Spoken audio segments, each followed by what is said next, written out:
ಯಕ್ಷಗಾನ ಕಲಾವಿದ ದಿವಂಗತ ಬಂಟ್ವಾಳ ಜಯರಾಮಾಚಾರ್ಯ ಇವರ ಪ್ರಥಮ ಪುಣ್ಯತಿಥಿಯ ಕಾರ್ಯಕ್ರಮ. ಆ ಕಾರ್ಯಕ್ರಮದ ಬಳಿಕ ಶ್ರೀ ಕೋದಂಡರಾಮ ಕೃಪಾಪೋಷಿತ ಯಕ್ಷಗಾನ ಮಂಡಳಿ ಹನುಮಗಿರಿ ಮತ್ತು ಅತಿಥಿ ಕಲಾವಿದರ ಕೂಡುವಿಕೆಯಿಂದ ಯಕ್ಷಗಾನ ಬಯಲಾಟ ಸುದರ್ಶನ ವಿಜಯ ಮತ್ತು ಭಾರ್ಗವ ವಿಜಯ. ಈಗಾಗಲೇ ಸುದರ್ಶನ ವಿಜಯ ಪ್ರಸಂಗದ ಕಾರ್ಯಕ್ರಮ ಮುಕ್ತಾಯಗೊಂಡಿದ್ದು, ಒಂದು ಕಿರು ಸಭಾ ಕಾರ್ಯಕ್ರಮಕ್ಕೆ ಈ ವೇದಿಕೆಯನ್ನು ಬಳಸಿಕೊಳ್ತಾ ಇದ್ದೇವೆ. ಆ ಸಭಾ ಕಾರ್ಯಕ್ರಮದ ಬಳಿಕ ಭಾರ್ಗವ ವಿಜಯ ಯಕ್ಷಗಾನ ಬಯಲಾಟ ಮುಂದುವರಿಲಿಕ್ಕಿದೆ. ಖ್ಯಾತ ಯಕ್ಷಗಾನ ಕಲಾವಿದ ಬಂಟ್ವಾಳ ಜಯರಾಮಾಚಾರ್ಯ ಇವರ ಪುಣ್ಯತಿಥಿಯ ಈ ಸಂದರ್ಭದಲ್ಲಿ ಈ ವೇದಿಕೆಯ ಈ ಸಭಾ ಕಾರ್ಯಕ್ರಮದಲ್ಲಿ ವಿಶ್ವಕರ್ಮ ಸಮಾಜದ ಅಧ್ಯಕ್ಷರಾಗಿರುವಂಥ ಲಯನ್ ಸುಧಾಕರಾಚಾರ್ಯ ದಯವಿಟ್ಟು ವೇದಿಕೆ ಬಂದು ಆಸನವನ್ನು ಸ್ವೀಕರಿಸಬೇಕಾಗಿ ವಿನಂತಿಯನ್ನು ಮಾಡಿಕೊಳ್ತಾ ಇದ್ದೇವೆ. ಹಿರಿಯರು, ಭುಜಬಲಿ ಧರ್ಮಸ್ಥಳ ಶ್ರೀಯುತರು ವೇದಿಕೆ ಬಂದು ಆಸೀನರಾಗಬೇಕಾಗಿ ವಿನಂತಿಯನ್ನು ಮಾಡಿಕೊಳ್ತಾ ಇದ್ದೇನೆ. ಖ್ಯಾತ ಯಕ್ಷಗಾನ ಕಲಾವಿದರು, ಕರ್ನಾಟಕ ರಾಜ್ಯ ರಾಜ್ಯೋತ್ಸವ ಪ್ರಶಸ್ತಿ ಪುರಸ್ಕೃತರಾದ ಸರಪಾಡಿ ಅಶೋಕ್ ಶೆಟ್ಟಿ ಅವರು ವೇದಿಕೆ ಬರಬೇಕಾಗಿ ವಿನಂತಿ. ಯಕ್ಷ ವಾಸ್ಯಂ ಕಾರಿಂಜ ಇದರ ಸಂಚಾಲಕರಾದ ಶ್ರೀಮತಿ ಸಾಯಿ ಸುಮಾ ಎಂ ನಾವ್ಡ ಇವರು ವೇದಿಕೆ ಬರಬೇಕಾಗಿ ವಿನಂತಿಯನ್ನು ಮಾಡಿಕೊಳ್ತಾ ಇದ್ದೇವೆ. ಈ ಸಭಾಂಗಣದ ಮಾಲಕರು ಹಿರಿಯರಾದ ಸುಭಾಷ್ ಚಂದ್ರ ಜೈನ್ ಇವರು ವೇದಿಕೆ ಬರಬೇಕಾಗಿ ವಿನಂತಿಯನ್ನು ಮಾಡಿಕೊಳ್ತಾ ಇದ್ದೇವೆ. ಹರಿಪ್ರಸಾದ್ ರಾವ್ ರಾಯ್ ವೃತ್ತಿಯಲ್ಲಿ ಅಧ್ಯಾಪಕರು, ಯಕ್ಷಗಾನ ಕಾರ್ಯಕ್ರಮದ ಸಂಘಟಕರು ಆಗದ ಹರಿಪ್ರಸಾದ್ ರಾವ್ ರಾಯ್ ಇವರು ವೇದಿಕೆ ಬರಬೇಕಾಗಿ ವಿನಂತಿಯನ್ನು ಮಾಡಿಕೊಳ್ತಾ ಇದ್ದೇನೆ.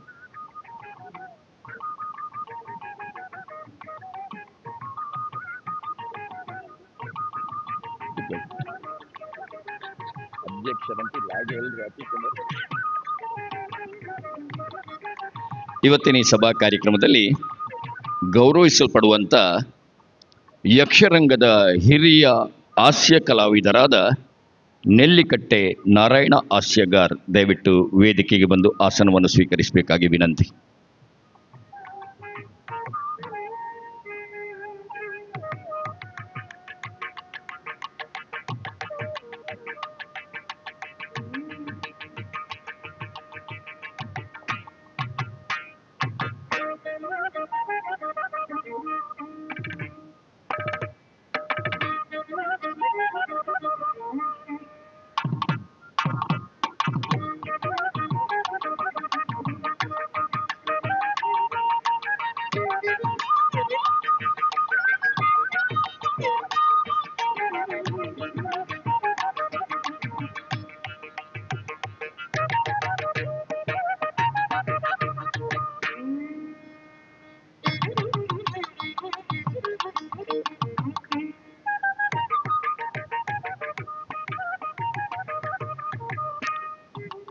ಆತ್ಮೀಯ ಕಲಾಭಿಮಾನಿ ಬಂಧುಗಳೇ, ಯಕ್ಷರಂಗದಲ್ಲಿ ಹಾಸ್ಯ ಪಾತ್ರಕ್ಕೆ ವಿಶೇಷವಾದ ಒಂದು ಗೌರವವನ್ನು ತಂದುಕೊಟ್ಟಂಥ ಕೆಲವು ಕಲಾವಿದರಲ್ಲಿ ನೆನಪಿಸಿಕೊಳ್ಬೇಕಾದವರು ಬಂಟ್ವಾಳ ಜಯರಾಮಾಚಾರ್ಯ. 1957 ಅಕ್ಟೋಬರ್ 12ರಂದು ಜನಿಸಿದಂಥ ಬಂಟ್ವಾಳ ಜಯರಾಮಾಚಾರ್ಯರು ತನ್ನ 13ನೇ ವಯಸ್ಸಿನಲ್ಲಿ ಯಕ್ಷರಂಗಕ್ಕೆ ಪ್ರವೇಶವನ್ನು ಮಾಡಿ ನಿರಂತರವಾಗಿ ಸುಮಾರು 50 ವರ್ಷಗಳ ಕಾಲ ಅಮ್ಟಾಡಿ, ಸುಂಕದಕಟ್ಟೆ, ಸೊರ್ನಾಡು, ಕಟೀಲು, ಪುತ್ತೂರು, ಕದ್ರಿ, ಕುಂಬಳೆ, ಸುರತ್ಕಲ್, ಎಡನೀರು ಮತ್ತು ತನ್ನ ಜೀವನದ ಕೊನೆಯ ಕೆಲವಾರು ವರ್ಷಗಳ ಕಾಲ ಹೊಸನಗರ ಮೇಳದಲ್ಲಿ ಯಕ್ಷ ವ್ಯವಸಾಯವನ್ನು ಮಾಡಿ ಹನುಮಗಿರಿ ಮೇಳದಲ್ಲಿ ಕೊನೆಯ ಒಂದು 16 ವರ್ಷಗಳ ಕಾಲ ಕಲಾವಿದರಾಗಿ ಕಲಾ ಸೇವೆಯನ್ನು ಮಾಡಿದವರು. ಸುಮಾರು 50 ವರ್ಷ ಕಾಲ ಯಕ್ಷರಂಗದಲ್ಲಿ ಸೇವೆಯನ್ನು ಸಲ್ಲಿಸಿದಂಥ ಶ್ರೀಯುತರು 2024 ಅಕ್ಟೋಬರ್ 21ರಂದು ಬೆಂಗಳೂರಿನಲ್ಲಿ ಒಂದು ಯಕ್ಷಗಾನ ಕಾರ್ಯಕ್ರಮಕ್ಕೆ ತೆರಳಿದ ಸಂದರ್ಭದಲ್ಲಿ ಅನಿರೀಕ್ಷಿತವಾಗಿ ಹೃದಯಾಘಾತದಿಂದ ಇಹಲೋಕವನ್ನು ತ್ಯಜಿಸಿದರು. ಇವತ್ತು ಅವರ 1ನೇ ವರ್ಷದ ಪುಣ್ಯತಿಥಿಯ ಈ ಸಂದರ್ಭದಲ್ಲಿ ವಿಶ್ವಕರ್ಮ ಸಮುದಾಯದ ವಿಧಿವಿಧಾನದಂತೆ ಎಲ್ಲ ಕಾರ್ಯಕ್ರಮವನ್ನು ನಿರ್ವಹಿಸಿ ಮನೆಯವರ ಅಪೇಕ್ಷೆಯಂತೆ ಅವರ ನೆನಪಿಗೋಸ್ಕರ ಯಕ್ಷಗಾನ ಬಯಲಾಟ ಕಾರ್ಯಕ್ರಮವನ್ನು ಇಲ್ಲಿ ಏರ್ಪಡಿಸಬೇಕೆನ್ನುವಂಥ ಒಂದು ಮಾದಾಶೆಯಿಂದ ಈ ಕಾರ್ಯಕ್ರಮವನ್ನು ಇಟ್ಟಿದ್ದಾರೆ. ಅದರ ಜೊತೆಯಲ್ಲಿ ಕಿರು ಸಭಾ ಕಾರ್ಯಕ್ರಮವನ್ನು ಮಾಡಬೇಕು. ಇವತ್ತಿನ ಅತಿಥಿಗಳು ಯಾರು ಪೂರ್ವ ನಿರ್ಧರಿತ ಅತಿಥಿಗಳಲ್ಲ. ಈ ಕಾರ್ಯಕ್ರಮದಲ್ಲಿ ಬಂದ ಅದೆಷ್ಟೋ ಗಣ್ಯರಲ್ಲಿ ಕೆಲವರನ್ನು ವೇದಿಕೆಗೆ ಆಹ್ವಾನಿಸಿ ಮಾಡಿದಂಥ ಈ ಕಾರ್ಯಕ್ರಮದ ಮಧ್ಯೆ ಯಕ್ಷಗಾನ ಕ್ಷೇತ್ರದಲ್ಲಿ ಬಂಟ್ವಾಳ ಜಯರಾಮ ಆಚಾರ್ಯರಿಗೆ ನಾಟ್ಯ ಗುರುಗಳು ಪಡ್ರೆ ಚಂದೂರವರಾಗಿದ್ದರೆ ಯಕ್ಷಗಾನದ ಹಾಸ್ಯ ಗುರುಗಳು ನೆಲ್ಲಿಕಟ್ಟೆ ನಾರಾಯಣ ಹಾಸ್ಯಗಾರರು. ಹಾಗಾಗಿ ಅವರನ್ನು ಗೌರವಿಸಬೇಕೆನ್ನುವುದು ಅವರ ಮನೆಯವರ ಅಪೇಕ್ಷೆ. ಅದಕ್ಕೋಸ್ಕರ ಈ ಸಭಾ ಕಾರ್ಯಕ್ರಮ, ಇಲ್ಲದಿದ್ದರೆ ಈ ಸಭಾ ಕಾರ್ಯಕ್ರಮದ ಅವಶ್ಯಕತೆ ಇರ್ತಿರ್ಲಿಲ್ಲ. ಹಾಗಾಗಿ ನಾವೆಲ್ಲ ಸಭಾ ಕಾರ್ಯಕ್ರಮದಲ್ಲಿ ಉಪಸ್ಥಿತರಿದ್ದೇವೆ. ಈ ಕಾರ್ಯಕ್ರಮದಲ್ಲಿ ವಿಶ್ವಕರ್ಮ ಸಮಾಜದ ಅಧ್ಯಕ್ಷರು ಸುಧಾಕರ್ ಆಚಾರ್ಯ, ಲಯನ್ ಸುಧಾಕರ್ ಆಚಾರ್ಯ ನಮ್ಮ ಜೊತೆ ಇದ್ದಾರೆ. ಅವರಿಗೆ ಪ್ರೀತಿಯ ಸ್ವಾಗತವನ್ನು ಬಯಸ್ತಾ ಇದ್ದೇನೆ. ಬಂಟ್ವಾಳ ಜಯರಾಮಾಚಾರ್ಯರ ಪುತ್ರ ವರುಣ ಆಚಾರ್ಯ, ಎಲ್ಲರನ್ನು ಶಾಲು ಹಾಕಿ ಗೌರವಿಸಬೇಕಾಗಿ ವಿನಂತಿಯನ್ನು ಮಾಡಿಕೊಳ್ತಾ ಇದ್ದೇನೆ. ಇನ್ನೊಬ್ಬರು ಮುಖ್ಯ ಅತಿಥಿಗಳು ಅನಿರೀಕ್ಷಿತವಾಗಿ ಈ ಕಾರ್ಯಕ್ರಮಕ್ಕೆ ಆಗಮಿಸಿದವರು. ಅತಿಥಿಗಳಾಗಿ ಅವರನ್ನು ಕರೆದಲ್ಲ, ಕಾರ್ಯಕ್ರಮ ಇದೆ ಮತ್ತು ಜಯರಾಮಾಚಾರ್ಯರ ಅಭಿಮಾನಿ ಕೂಡ ಅವರು. ಹಾಗಾಗಿ ಧರ್ಮಸ್ಥಳದಿಂದ ಭುಜಬಲಿಯವರು ಬಂದ್ದಾರೆ, ಅವರಿಗೂ ಪ್ರೀತಿಯ ಸ್ವಾಗತವನ್ನು ಬಯಸ್ತಾ ಇದ್ದೇನೆ. ಯಕ್ಷಗಾನ ಕಲಾವಿದರು ಬಂಟ್ವಾಳ ಜಯರಾಮ ಆಚಾರ್ಯರ ಒಡನಾಡಿ.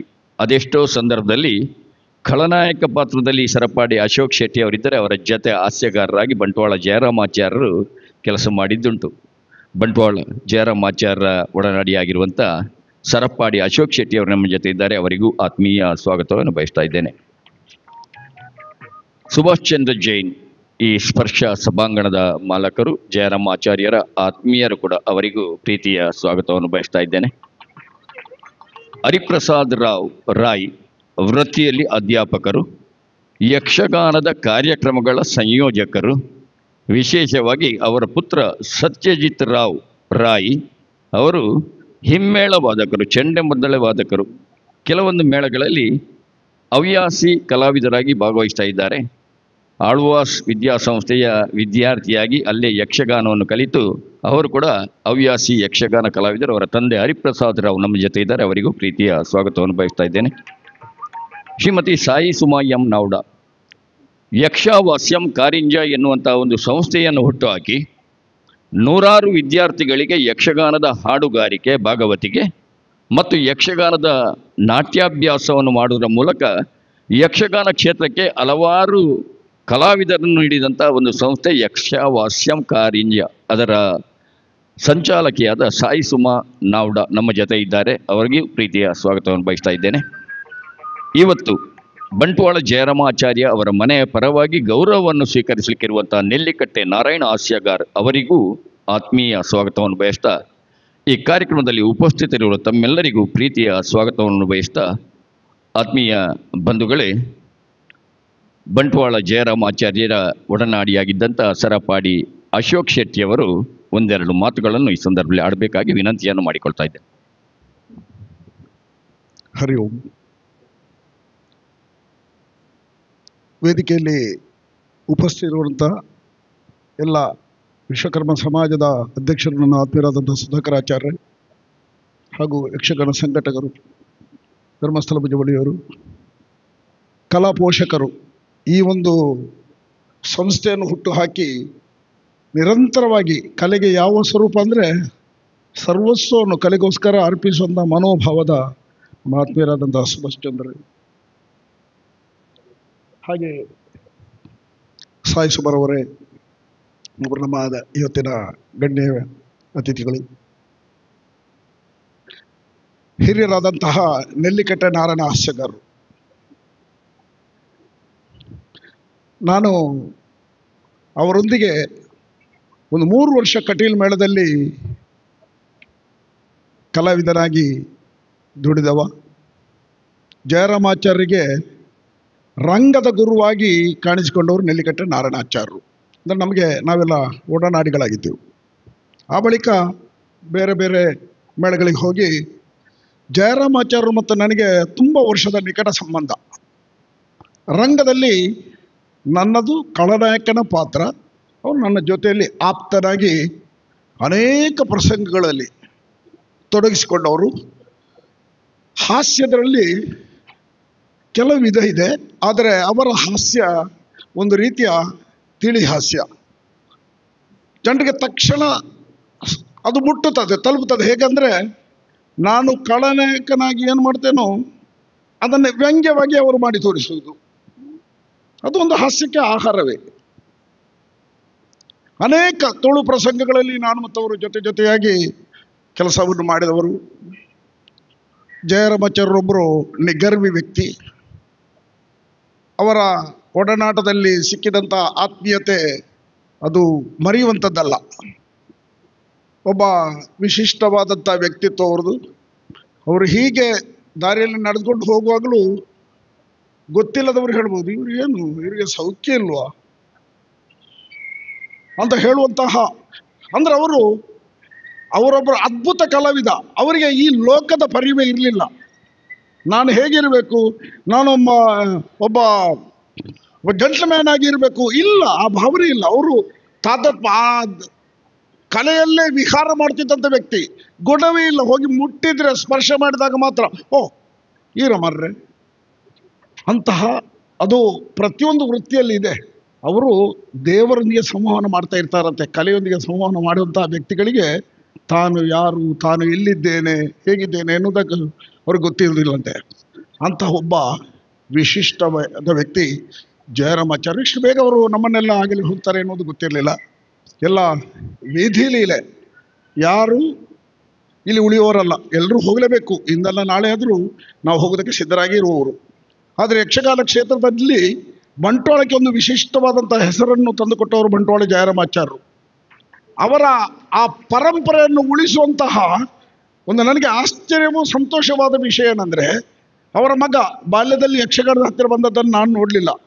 ಅವರ ತಮ್ಮ ನಾರಾಯಣಾಚಾರ್ಯರು ಅಪರೂಪಕ್ಕೆ ಎಲ್ಲೋ ಒಂದು ಬಂಟ್ವಾಳ ದೇವರಕಟ್ಟೆಯಲ್ಲಿ ಆಟ ಹತ್ರ ಬಂದು ನೋಡ್ತಿದ್ರು, ಏನೋ ಗೊತ್ತಿಲ್ಲ. ಅವರ ಮಗ ಆಟದ ಹತ್ರ ಬರ್ತಿರ್ಲಿಲ್ಲ. ಈಗವ ಯಕ್ಷಗಾನ ಭಾಗವತಿಕೆಯನ್ನು ಮಾಡುತ್ತಾ ತನ್ನ ತಂದೆಯು ನಡೆದ ದಾರಿಯಲ್ಲಿ ನಡಿಬೇಕೆನ್ನುವಂತಹ ಒಂದು ಇರಾದೆಯನ್ನು ಇಟ್ಟುಕೊಂಡು ಯಕ್ಷಗಾನ ಕ್ಷೇತ್ರದ ಬಂದದ್ದು ಅದು ಅವರ ಕುಟುಂಬದವರು ಮಾಡಿದಂಥ ಪುಣ್ಯದ ಫಲ ಅಂತ ನಾನು ಭಾವಿಸ್ತೇನೆ. ಜಯರಾಮಾಚಾರ್ಯ ಅಳಿದು ಹೋದರೂ ಅವರ ಹೆಸರೊಂದು ಉಳಿಯುತ್ತದೆ ಅವರ ಮಗನ ಮೂಲಕ. ಜಯರಾಮಾಚಾರ್ಯರ ಮಗ ಅಂತ ಗುರುತಿಸಲ್ಪಡ್ತಾರೆ ಸಮಾಜದಲ್ಲಿ. ಇನ್ನು ಅವನ ಸಾಧನೆ ಮೂಲಕ ವಿಶೇಷವಾದಂತಹ ಸ್ಥಾನಮಾನವನ್ನು ನಾವು ಪಡೆಯಬಹುದು, ಅದು ಬೇರೆ ವಿಷಯ. ಅದು ಅವನ ಪ್ರಯತ್ನ, ಜನರ ಪ್ರೋತ್ಸಾಹ, ಈ ನಿಟ್ಟಿನಲ್ಲಿ ಹೇಗೋ ಅವರು ಸಾಧನೆ ಮಾಡ್ಬೋದು. ಅದು ಅವರ ಸಂಸ್ಮರಣೆಯನ್ನು ಮಾಡುವಂಥ ಈ ಸಂದರ್ಭ, ಒಂದು ಯಕ್ಷಗಾನವನ್ನು ಮಾಡಬೇಕೆನ್ನುವಂಥ ಇರದವರ ಕುಟುಂಬಿಕರಿಗೆ, ಮುಖ್ಯವಾಗಿ ನಾರಾಯಣಾಚಾರ್ಯ ಅವರನ್ನೇ ಉಲ್ಲೇಖ ಮಾಡಬೇಕು. ತನ್ನ ಅಣ್ಣನಿಗೆ ಯಾವ ಸ್ವರೂಪದಲ್ಲಿ ಗೌರವ ಕೊಡಬೇಕು ಎನ್ನುವುದರ ಬಗ್ಗೆ ಸದಾ ಚಿಂತನೆ ಮಾಡೋರು. ಅವರಿಗೆ ಇನ್ನೂ ಒಂದು ಹತ್ತಿರದ ಸಂಬಂಧಿ ನಮ್ಮ ಬಂಟ್ವಾಳ ದೇವದಾಸ್ ಶೆಟ್ರು, ನೆರೆಕೆರೆಯವರು. ಅವರು ಕೂಡ ಒಂದು ವಿಶೇಷವಾದ ವ್ಯಕ್ತಿ ಆಗಿದ್ದಾರೆ. ಈಗ ಅವರು ಯಕ್ಷಗಾನದಲ್ಲಿ ಇದ್ದರೂ ಮೊದಲು ಏನು ವೇಷಧಾರಿ ಅಲ್ಲ, ಅವರು ಒಬ್ಬರು ಪ್ರಚಾರಕರಾಗಿ ಇದ್ದರು ನಮ್ಮ ಒಟ್ಟಿಗೆ ಹಳದಂಗಡಿ ಮೇಳದಲ್ಲಿ. ಈಗ ಅವರು ಕೂಡ ಭಾಗವತಿಕೆಯನ್ನು ಕಲಿತಿದ್ದಾರೆ. ಅವರು ಮಾತ್ರ ಕಲಿಯಲ್ಲ, ಅವ್ರ ಮಗನನ್ನು ಕೂಡ ಯಕ್ಷಗಾನದಲ್ಲಿ ತೊಡಗಿಸಿಕೊಂಡಿದ್ದಾರೆ. ಯಕ್ಷಗಾನ ಕ್ಷೇತ್ರ ವಿಸ್ತಾರ ಆಗ್ತಾ ಹೋಗ್ತಾ ಇದೆ. ಒಬ್ಬ ಕಲಾವಿದ ಅಳಿದಾಗ, ಅವ ದೂರ ಆದಾಗ ಆ ಸ್ಥಾನವನ್ನು ಭರ್ತಿ ಮಾಡುವಂಥ ವ್ಯವಸ್ಥೆ ಈ ಪ್ರಕೃತಿಯೇ ನಮಗೆ ಕೊಟ್ಟಿದೆ ಎನ್ನುವುದಕ್ಕೆ ಇದೆಲ್ಲ ಜ್ವಲಂತ ನಿದರ್ಶನಗಳು. ಇಲ್ಲದಿದ್ದರೆ ದೇವಣ್ಣ ಆಟದ ಭಾಗವತಿಗೆ ಕಲಿಯುವುದಂದ್ರೆ ಏನು, ಆಶ್ಚರ್ಯದಲ್ಲಿ ಪರಮಾಶ್ಚರ್ಯ. ಹಾಗೆ ಬಂಟ್ವಾಳ ಜಯರಾಮಾಚಾರ್ಯರ ಮಗ ವರುಣಾಚಾರ್ಯ ಅವರು ವೃತ್ತಿಯಲ್ಲಿದ್ದಾರೆ. ಆದರೆ ಯಕ್ಷಗಾನ ಕಲಿಯುವಂಥ ಆಸಕ್ತಿ ಬಂದಿದೆ. ಇದು ಪ್ರಕೃತಿ ಪ್ರೇರಣೆ ಕೊಡುವ ಮೂಲಕ ಕಲಾ ಸರಸ್ವತಿ ಯಾರೊಂದಿಗೆ ಹೇಗೆ ವರ್ತಿಸ್ತಾಳೆ ಎನ್ನುವುದಕ್ಕೆ ನಮ್ಮಲ್ಲಿ ಯಾವುದೇ ಪುರಾವೆಗಳಿಲ್ಲ. ಎಂತೆಂಥ ಅಪ್ರತಿಮ ಕಲಾವಿದರನ್ನು ನಾವು ಕಳ್ಕೊಂಡಿದ್ದೇವೆ. ಕಳ್ಕೊಂಡಾಗ ದುಃಖ ಆಗುವುದು ಸಹಜ. ಜೊತೆಗಾರರಾಗಿದ್ದವರು ಈಗ ಇಲ್ಲಿ ಸಭಾಂಗಣದಲ್ಲಿ ನಮ್ಮ ಬೀಶ್ವರ ಶಿವರಾಮ್ ಜೋಗಿಯವರು ಇರಬಹುದು. ಅವರು ಕೂಡ ಯಕ್ಷಗಾನಕ್ಕೆ ಭಾರಿಯಷ್ಟು ಕೊಡುಗೆಯನ್ನು ಕೊಟ್ಟವರು. ಯಕ್ಷಗಾನ ಕ್ಷೇತ್ರದಲ್ಲೂ ಬೆಳಗಿಸಿದವರು. ತುಂಬ ಮಂದಿ ಕಲಾವಿದರಿರ್ಬೋದು, ಆದರೆ ನೆನಪಿನಲ್ಲಿ ಉಳಿಯುವಂಥದ್ದು ಕೆಲವೇ ಕಲಾವಿದರು. ಅಂತಹ ತ್ಯಾಗ ಮಾಡಿದವರು, ಅಂತಹ ಸಿದ್ಧಿ ಮಾಡಿದವರು ಮಾತ್ರ ಪ್ರಸಿದ್ಧಿಗೆ ಬರ್ತಾರೆ. ಅಂತಹ ಪ್ರಸಿದ್ಧ ವ್ಯಕ್ತಿಗಳಲ್ಲಿ ಬಂಟ್ವಾಳ ಜಯರಾಮಾಚಾರ್ಯರು ಹಾಸ್ಯದಲ್ಲಿ ತನ್ನದೇ ಆದಂತಹ ಛಾಪನ್ನು ಮೂಡಿಸುವ ಮೂಲಕ ಜನಮಾನಸದಲ್ಲಿ ಜಯರಾಮಾಚಾರ್ಯರ ಹೆಸರು ಅಚ್ಚಳಿದು ಉಳಿಯುತ್ತದೆ. ಬಂಟ್ವಾಳ ಎಂದ ತಕ್ಷಣ ಜಯರಾಮಾಚಾರ್ಯರು ಅಂತಲೇ ಹೇಳ್ತಾರೆ. ಅಂತಹ ಒಬ್ಬ ಧೀಮಂತ ವ್ಯಕ್ತಿ ನಮ್ಮ ಮುಂದೆ ಇದ್ದು ಕಣ್ಮರೆಯಾದಾಗ ದುಃಖ ಸಹಜವಾದ್ದು. 1 ವರ್ಷ ಆಗ್ತಾ ಬಂತು. ಅವರ ನೆನಪು ಸದಾ ಸ್ಮರಣೆಯಲ್ಲಿ ಇರಬೇಕೆನ್ನುವಂಥ ಉದ್ದೇಶದಿಂದ ಇವತ್ತು ಸಂಸ್ಮರಣಾ ಕಾರ್ಯಕ್ರಮದಲ್ಲಿ ನನ್ನನ್ನು ವರುಣಾಚಾರ್ಯರು ಕೇಳಿದರು, ಈ ಬಾರಿ ಯಾರನ್ನು ಒಂದು ಅವರ ಹೆಸರಿನ ಒಂದು ಸನ್ಮಾನ ಗೌರವನ ಅರ್ಪಿಸುವುದು. ತಕ್ಷಣ ನಾನು ಹೇಳಿದೆ, ಅವರಿಗೆ ಗುರು ಸಮಾನರಾಗಿದ್ದವರು ನೆಲ್ಲಿಕಟ್ಟೆ ನಾರಾಯಣ ಹಾಸ್ಯಗಾರರು, ನಾವೆಲ್ಲ ಒಟ್ಟಿಗೆ ಇದ್ದವರು. ಜಯರಾಮಾಚಾರ್ಯರು ಯಾವ ವೇಷ ಮಾಡೋದಿದ್ರು ಇವ್ರು ಹೇಳ್ತಿದ್ರು, ಆ ವೇಷವನ್ನೇನು ಮಾಡು, ಹಾಗೆ ಮಾಡು, ಹೀಗೆ ಮಾಡು ಅಂತ ಕಟೀಲ್ ಮೇಳದಲ್ಲಿ ಹೇಳಿ ಅವರಲ್ಲಿ ವೇಷ ಮಾಡಿಸ್ತಾ ಅವರನ್ನೊಬ್ಬ ಪ್ರಬುದ್ಧ ಹಾಸ್ಯಗಾರರನ್ನಾಗಿ ರೂಪಿಸುವಲ್ಲಿ ಪ್ರಧಾನ ಪಾತ್ರವನ್ನು ವಹಿಸಿಕೊಂಡವರು ನಾರಾಯಣ ಹಾಸ್ಯಗಾರರು, ನೆಲ್ಲಿಕಟ್ಟೆ ನಾರಾಯಣ ಹಾಸ್ಯಗಾರರು. ಹುಟ್ಟು ಅವರು ಮಲಯಾಳಿ, ಆದರೆ ಅವರು ಇಲ್ಲಿ ಬಂದು ಕನ್ನಡ, ಅದರೊಂದಿಗೆ ಯಕ್ಷಗಾನದ ನಂಟು. ಸಾಧಾರಣ ಹೆಚ್ಚಿನಂಶ 60-65 ವರ್ಷಗಳ ಯಕ್ಷಗಾನದ ಇತಿಹಾಸ ಇರುವಂತಹ ವ್ಯಕ್ತಿ. ಪುರಾಣದ ಸಮಗ್ರವಾದ ಭಾಗವನ್ನು ಹಾಸ್ಯಗಾರ ಅಂದರೆ ಏನೋ ಬೆಳಗೆಟ್ಟೆ ರಂಗದಲ್ಲಿ ಹೋಗಿ ಮಾತಾಡೋದಿಲ್ಲ ಅಂಥವರೆಲ್ಲ ಅವರು. ಬ್ರಹ್ಮನ ವೇಷವನ್ನು ಮಾಡ್ತಿದ್ರು, ಸಂದರ್ಭ ಬಂದಾಗ ವಿಷ್ಣುವಿನ ಪಾತ್ರವನ್ನು ಮಾಡ್ತಿದ್ರು. ಹಾಸ್ಯಗಾರ ಅಂದರೆ ಎಲ್ಲ ಪಾತ್ರವನ್ನು ನಿರ್ವಹಣೆ ಮಾಡುವವನೇ ಹಾಸ್ಯಗಾರ. ಯಕ್ಷಗಾನದಲ್ಲಿ ನವರಸಗಳಲ್ಲಿ ಹಾಸ್ಯವು ಒಂದು, ಹಾಸ್ಯವೇ ಪ್ರಧಾನ ಅಲ್ಲ. ಈಗಿನ ಕಾಲಘಟ್ಟದಲ್ಲಿ ಯಾವುದು ಪ್ರಧಾನ ಆಗ್ತದೆ, ಯಾವುದು ಗೌಣ ಆಗ್ತದೆ ಅಂತ ಹೇಳಲಿಕ್ಕೆ ಆಗೋದಿಲ್ಲ. ಹಾಗಂತೇಳಿ ಅವರ ಕಾಲದಲ್ಲಿ ಅವರ ಕಾಲ ಅಂದರೆ ಸಾಧಾರಣ ನಾವು ಅವರೊಟ್ಟಿಗೆ ಇದ್ದವರು, ನವರಸ 9 ರಸಗಳಿದ್ರೆ ಅದು ಯಕ್ಷಗಾನ. ಈಗ ರಸ ಷಡ್ರಸ ಹೋಗಿ ಇನ್ನೊಂದು ರಸ ಇರಲಿ, ಸಮಾಜ ಯಾವುದನ್ನು ಸ್ವೀಕಾರ ಮಾಡ್ತದೋ ಅದನ್ನು ಕೊಡಲೇಬೇಕಾಗ್ತದೆ. ಹಾಗಾಗಿ ನಾವು ಅದರ ಬಗ್ಗೆ ಉಲ್ಲೇಖ ಮಾಡೋದಲ್ಲ. ನಾರಾಯಣ ಹಾಸ್ಯಗಾರರು ಒಬ್ಬರು ಜಯರಾಮಾಚಾರ್ಯ ಗುರು ಎನ್ನುವುದಕ್ಕಿಂತಲೂ ಯಕ್ಷಗಾನಕ್ಕೆ ಅಪಾರವಾದಂತಹ ಕೊಡುಗೆಯನ್ನು ಕೊಟ್ಟಂಥ ಒಬ್ಬ ಧೀಮಂತ ವ್ಯಕ್ತಿ. ಅವರನ್ನು ಇವತ್ತು ಸನ್ಮಾನ ಮಾಡೋದ್ರ ಮೂಲಕ ಜಯರಾಮಾಚಾರ್ಯರ ನೆನಪು ಸಮಾಜಕ್ಕೆ ಈ ರೂಪದಲ್ಲಿ ಒಬ್ಬ ಅರ್ಹ ಕಲಾವಿದರಿಗೆ ಸನ್ಮಾನ ಮಾಡೋದ್ರ ಮೂಲಕ ನಾರಾಯಣ ಹಾಸ್ಯಗಾರರಿಗೂ ಸಂತೃಪ್ತಿ, ಹಾಗೆ ಆ ಲೋಕವನ್ನು ಸೇರಿದಂಥ ಜಯರಾಮಾಚಾರ್ಯರ ಆತ್ಮಕ್ಕೂ ಸಂತೋಷ ಸಿಗಬಹುದು. ಒಬ್ಬರು ನನ್ನ ಗುರು ಸಮಾನರಾದಂಥ ವ್ಯಕ್ತಿಯನ್ನು ನನ್ನ ಬದುಕಿನಲ್ಲಿ ಅವರಿಗೆ ಸನ್ಮಾನ ಮಾಡಲಿಕ್ಕೆ ಆಗಲಿಲ್ಲ, ಅವರನ್ನು ಗೌರವಿಸಲಿಕ್ಕೆ ಆಗಲಿಲ್ಲ. ನನ್ನ ಅಳಿವಿನ ನಂತರ ಆದರೂ ನನ್ನ ಮಗನಾದರೂ ಈ ಕೆಲಸವನ್ನು ಮಾಡಿದಾನಲ್ಲ ಎನ್ನುವಂತಹ ಸಂತೃಪ್ತಿ ಭಾವನೆ ಆ ಲೋಕದಲ್ಲಿ ಇದ್ದಂತಹ ಜಯರಾಮಾಚಾರ್ಯರಿಗೆ ಖಂಡಿತ ಆಗಬಹುದು ಎನ್ನುವಂತಹ ಮಾತನ್ನು ಈ ಸಂದರ್ಭದಲ್ಲಿ ಉಲ್ಲೇಖ ಮಾಡ್ತಾ ಇದ್ದೇನೆ. ಹಾಗೆ ನಮಗೆ ಕಲಾವಿದರ ಬದುಕೇ ಹಾಗೆ.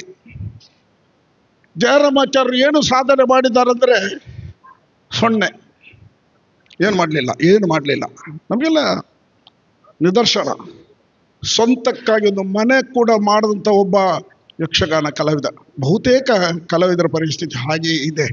ಈಗೀಗ ಬಂದಂತಹ ಕಲಾವಿದರು ವ್ಯವಸ್ಥೆ ಅವರ ಬದುಕಿನಲ್ಲಿ ಆಗಿರಬಹುದು. ಜಯರಾಮಾಚಾರ್ಯರು ಒಂದು ಮನೆಯನ್ನು ಕೂಡ ಮಾಡಲಿಕ್ಕೆ ಆಗಲಿಲ್ಲ. ಆದರೆ ಪುಣ್ಯವಶಾತ್ ನಮ್ಮ ಯಕ್ಷಧ್ರುವ ಪಟ್ಲ ಫೌಂಡೇಶನ್ನ ಸತೀಶ್ ಶೆಟ್ಟಿ ಅವರು ಆಶ್ವಾಸನೆ ಕೊಟ್ಟಿದ್ದಾರೆ. ಜಯರಾಮಾಚಾರ್ಯರು ಅವರನ್ನು ಕಳ್ಕೊಂಡಿದ್ದೇವೆ ಅನ್ನುವಂಥ ದುಃಖ ಇದೆ, ಮನೆ ಇಲ್ಲ ಎನ್ನುವಂಥ ವಿಚಾರ ನಾನು ಮತ್ತು ದೇವದಾಸ್ ಶೆಟ್ಟಿ ಅವರಲ್ಲಿ ಹೇಳಿಕೊಂಡಾಗ ಜಯರಾಮಾಚಾರ್ಯರಿಗೆ ಒಂದು ನಮ್ಮ ಪಟ್ಲ ಫೌಂಡೇಶನ್ ವತಿಯಿಂದ ಮನೆಯನ್ನು ನಿರ್ಮಾಣ ಮಾಡುವಲ್ಲಿ ನಾವು ಸಹಾಯ ಹಸ್ತವನ್ನು ನೀಡ್ತೇನೆ ಎನ್ನುವಂಥ ಮಾತನ್ನು ಹೇಳಿದ್ದಾರೆ. ಇದು ಯಕ್ಷಗಾನಕ್ಕೆ ಸಲ್ಲುವಂತಹ ಒಂದು ಅದ್ಭುತವಾದ ಕೊಡುಗೆ ಅಂತ ನಾನು ಭಾವಿಸ್ತೇನೆ. ಹಾಗಾಗಿ ಇನ್ನು ಮುಂದಕ್ಕೆ ಯಕ್ಷಗಾನ ಕ್ಷೇತ್ರದಲ್ಲಿ ಏನೆಲ್ಲ ಬದಲಾವಣೆ ಆಗ್ತದೋ ಅದನ್ನೆಲ್ಲ ನಾವು ನಿರೀಕ್ಷೆ ಮಾಡುವಂಥದ್ದೇ. ಜಯರಾಮಾಚಾರ್ಯರ ಆತ್ಮಕ್ಕೆ ಚಿರಶಾಂತಿ ಸಿಗಲಿ ಎಂದು ಹಾರೈಸುತ್ತಾ, ಇನ್ನೊಂದು ದುಃಖದ ವಿಚಾರ ನಿಮಗೆಲ್ಲ ಗೊತ್ತಿದೆ. ಮೊನ್ನೆ ತಾನೇ ಯಕ್ಷಗಾನ ಕ್ಷೇತ್ರದಲ್ಲಿ ರಸರಾಗ ಚಕ್ರವರ್ತಿ ಅಂತ ಹೆಸರು ಪಡೆದವರು ದಿನೇಶ ಅಮ್ಮಣ್ಣಯ್ಯರು. ನಮ್ಮ ತಿಳುವಳಿಕೆಯ ಸಂದರ್ಭದಲ್ಲಿ ಒಂದು 3 ಜನ ವಿಶೇಷವಾದಂತಹ ಭಾಗವತರುಗಳು ಇದ್ದದ್ದು ಯಕ್ಷಗಾನದ ವಲಯದಲ್ಲಿ ಇದ್ದವರಿಗೆ, ಅದನ್ನು ನೋಡಿದವರಿಗೆಲ್ಲ ಗೊತ್ತು. ಮಂಡೆಚ್ಚರು, ಕುಂಡೆಚ್ಚರು, ಬಲಿಪರು. ಒಂದು ವ್ಯಾಖ್ಯಾನವೇ ಇತ್ತು. ರಾಗದಲ್ಲಿ ಮಂಡೆಚ್ಚ, ವೇಗದಲ್ಲಿ ಕುಂಡೆಚ್ಚ, ಕೂಗಿನಲು ಬಲಿಪ. ಇವರು 3ರನ್ನು ತಿಂದು ನೀರು ಕುಡಿಯುವ ಅಗರಿ ಒಂದೊಂದು ಪ್ರತೀತಿ ಇತ್ತು. ರಾಗದ ಮೂಲಕ ಜನಮಾನಸಕ್ಕೆ ಒಂದು ಯಕ್ಷಗಾನದ ನವಿರಾದ ಆ ಒಂದು ರಸದ ಔತಣವನ್ನು ಕೊಡ್ತಿದ್ದವರು ದಾಮೋದರ ಮಂಡೆಚ್ಚರು. ಆ ಬಳಿಕ ವೇಗದಲ್ಲಿ ಕುಂಡೆಚ್ಚ. ಯಕ್ಷಗಾನಕ್ಕೆ 4 ಕಾಲಗಳಿವೆ. 1 ಕಾಲ, 1ನೇ ಕಾಲ, 2ನೇ ಕಾಲ, 3ನೇ ಕಾಲ, 4ನೇ ಕಾಲ. ಆ 4ನೇ ಕಾಲವನ್ನು ಮೀರಿ ಹಾಡುತ್ತಿದ್ದಂಥ ವ್ಯಕ್ತಿ ಕುಂಡೆಚ್ಚ ಭಾಗವತರು. ಈರಾ ಗೋಪಾಲಕೃಷ್ಣ ಭಾಗವತರು ಅಂತ ಅವರ ಹೆಸರು. ಅವರ ಅಡ್ಡ ಹೆಸರಿನಲ್ಲಿ ಕುಂಡೆಚ್ಚ ಭಾಗವತರು. ಮಂಡೆಚ್ಚರು, ಕುಂಡೆಚ್ಚರು. ಇನ್ನು ಕೂಗಿನಲ್ಲೂ ಬಲಿಪರಂದ್ರೆ ನಾರಾಯಣ ಭಾಗವತರು ಇರ್ಬೋದು, ಅವರ ತಂದೆ ಇರ್ಬೋದು. ಪರಂಗಿಪೇಟೆಯಲ್ಲಿ ಯಕ್ಷಗಾನ ಆಗ್ತಿದ್ದಾಗ ನಂದಾವರದಲ್ಲಿ ಧ್ವನಿವರ್ಧಕ ಇಲ್ಲದ ಸಂದರ್ಭದಲ್ಲಿ ಅವರ ಹಾಡು ಅಲ್ಲಿಗೆ ಕೇಳುತ್ತಿತ್ತಂತೆ. ಪರಂಗಿಪೇಟೆಯಲ್ಲಿ, ನಂದಾವರ ಎಲ್ಲಿ, ಆಗ ಶಬ್ದ ಮಾಲಿನ್ಯ ಇರಲಿಲ್ಲ, ವಾಹನಗಳ ಭರಾಟೆ ಇರಲಿಲ್ಲ. ಅಲ್ಲಿನ ಹಾಡು ಇಲ್ಲಿಗೆ ಕೇಳಬೇಕಿದ್ರೆ ಅದು ಎಂಥ ಅದ್ಭುತ ಆ ಸ್ವರಭಾರ ಇರ್ಬೋದು. ಇವರ ಮೂವರನ್ನು ತಿಂದು ನೀರು ಕುಡಿಯುವ ಅಗರಿ. ಹಾಗಾದ್ರೆ ಅಗರಿ ಶ್ರೀನಿವಾಸ ಭಾಗವತರು ಏನಿರ್ಬೋದು ಅವರಲ್ಲಿ? ನಮಗೆಲ್ಲ ಅವರನ್ನು ತುಂಬ ಆಸ್ವಾದನೆ ಮಾಡುವಂತಹ ಯೋಗ ಭಾಗ್ಯ ಇರಲಿಲ್ಲ. ಅವರು ಅಳಿವಿನ ಅಂಚಿನಲ್ಲಿ ಇರುವಾಗ ನಾವೆಲ್ಲ ಯಕ್ಷಗಾನ ಕ್ಷೇತ್ರವನ್ನು ಪ್ರವೇಶ ಮಾಡಿದ್ರು. ಅಂತಹ ಅದ್ಭುತ ಸಾಧಕರೇ ಒಂದು ಕಾಲ ಇತ್ತು. ಅವರ ನಂತರ ಬಂದವರು 3 ಮಂದಿ ಹೆಸರುವಾಸಿಗಳ ಬಗ್ಗೆ ಮಾತ್ರ ನಾನು ಹೇಳ್ತಾ ಇದ್ದೇನೆ. ಒಂದು ಪದ್ಯಾಣ ಗಣಪತಿ ಭಟ್ರು, ಎರಡನೇ ದಿನೇಶ್ ಅಮ್ಮಣ್ಣರು, ಮತ್ತೊಬ್ಬರು ರಘುರಾಮ ಹೊಳ್ಳರು. ಎರಡನೇ ಹಂತದ ಪ್ರಮುಖ ಭಾಗವತರಾಗಿ ಕಂಗೊಳಿಸಿದವರು. ಪದ್ಯಾಣದವರು ಇಹಲೋಕ ತ್ಯಜಿಸಿದರು. ಮೊನ್ನೆ ದಿನೇಶ್ ಅಮ್ಮಣ್ಣರು ಈ ಲೋಕವನ್ನು ತ್ಯಜಿಸಿ ಹೋದರು. ಇನ್ನು ಹೊಳ್ಳರು ಸ್ವಲ್ಪ ಅನಾರೋಗ್ಯದಲ್ಲಿ ಇದ್ದಾರೆ ಎನ್ನುವುದನ್ನು ಕೇಳಿದ್ದೇವೆ. ಯಕ್ಷಗಾನ ಕಲಾವಿದರ ಸಂಪತ್ತೇ ಅದಿ. ದೇವರು ಕೊಡುವಂಥ ಆಯುಷ್ಯವೇ ಪೂರ್ಣ ಪ್ರಮಾಣದಲ್ಲಿ ಇಲ್ಲ ಎನ್ನುವುದಕ್ಕೆ ದಿನೇಶ್ ಅಮ್ಮಣ್ಣರು, ಪದ್ಯಾಣ ಗಣಪತಿ ಭಟ್ರು ಸಾಕ್ಷಿ. ನಾನು ಸಹಿತ. ಯಾಕಂದರೆ ನಾವೆಲ್ಲ ಆರೋಗ್ಯವನ್ನು ಉಳಿಸಿಕೊಳ್ಳುವುದಕ್ಕಾಗುವುದಿಲ್ಲ. ಬದುಕಿನಲ್ಲಿ ಎಲ್ಲವೂ ವ್ಯತಿರಿಕ್ತ. ರಾತ್ರಿ ನಿದ್ದೆ ಬಿಡಬೇಕು, ಹಗಲಿನ ಕಾರ್ಯಕ್ರಮದಲ್ಲಿ ಭಾಗವಹಿಸಬೇಕು. ತನ್ನ ಆರೋಗ್ಯವನ್ನು ಉಳಿಸಿಕೊಳ್ಳುವುದು ಹೇಗೆ? ನನ್ನಿಂದಾಗಿ ಯಕ್ಷಗಾನ ಉಳಿಯಿತು, ನಾನೇ ಯಕ್ಷಗಾನ ಇಲ್ಲ. ನಾವೆಲ್ಲ ಏನೂ ಅಲ್ಲ. ಯಕ್ಷಗಾನ ಅದು ಯಕ್ಷಗಾನವೇ. ಹಳೆ ನೀರು ಹೊಸ ನೀರು ಬಂದಾಗ ಹಳೆ ನೀರು ಹೋಗಲೇಬೇಕು. ಹಾಗಾಗಿ ಒಬ್ಬರ ನಂತರ ಹೋಗ್ತಾ ಇರ್ತಾರೆ, ಇನ್ನೊಬ್ರು ಬರ್ತಾ ಇರ್ತಾರೆ. ಮೊನ್ನೆ ಈ ಲೋಕದ ವ್ಯವಹಾರವನ್ನು ಮುಗಿಸಿ ಇಡೀ ಕಲಾ ವಲಯಕ್ಕೆ ಒಂದು ರೀತಿಯ ದಿಗ್ಭ್ರಮೆಯನ್ನು ಉಂಟು ಮಾಡಿ ಲೋಕವನ್ನು ಬಿಟ್ಟವರು ದಿನೇಶ್ ಅಮ್ಮಣ್ಣರು. ದ್ರೌಪದಿ ವಸ್ತ್ರಾಪಹಾರದ ದ್ರೌಪದಿ, ಕೋಳಿಯೂರು ರಾಮಚಂದ್ರಯ್ಯರ ದ್ರೌಪದಿಗೆ ಆ ಕೃಷ್ಣನನ್ನು ಸ್ತುತಿ ಮಾಡುವಾಗ ನೇರವಾಗಿ ದ್ರೌಪದಿಯೇ ನಮ್ಮ ಮುಂದೆ ಇದ್ದಾಳೆ. ಶ್ರೀಕೃಷ್ಣನ ಸ್ತುತಿಯಲ್ಲಿ ಈಗ ಬರ್ತಾನೆ, ಕೃಷ್ಣ ಬಂದೇ ಬರ್ತಾನೆ, ನೈಜ ಕೃಷ್ಣನೇ ಬರ್ತಾನೆ ಎನ್ನುವ ರೀತಿಯಲ್ಲಿ ಅವರ ಹಾಡುಗಾರಿಕೆ ಇಡೀ ಸಭೆಯನ್ನೇ ಸಮೋಹನಾಸ್ತ್ರದಿಂದ ಮುಗ್ಧಗೊಳಿಸಿದ ಸ್ವರೂಪದ ಅವರ ಹಾಡುಗಾರಿಕೆ ಇನ್ನು ಎಲ್ಲಿ ಕೇಳುವುದು? ಅಮ್ಮಣ್ಣರೇ, ನಿಮ್ಮ ಹಾಡನ್ನು ಎಲ್ಲಿ ಕೇಳಲಿ? ಜಯರಾಮಾಚಾರ್ಯರೇ, ನಿಮ್ಮಂತಹ ಪ್ರಭುತ್ವದ ಪ್ರೌಢತ್ವದ ಹಾಸ್ಯವನ್ನು ಇನ್ನು ಎಲ್ಲಿ ನೋಡಲಿ? ನಾವು ಏನು ಬಂದರದು ಹೊಸತೆ ಹೊರತು ಹಿಂದಿನದ್ದು ಯಾವುದನ್ನು ನಾವು ನಿರೀಕ್ಷೆ ಮಾಡುವಂತಿಲ್ಲ.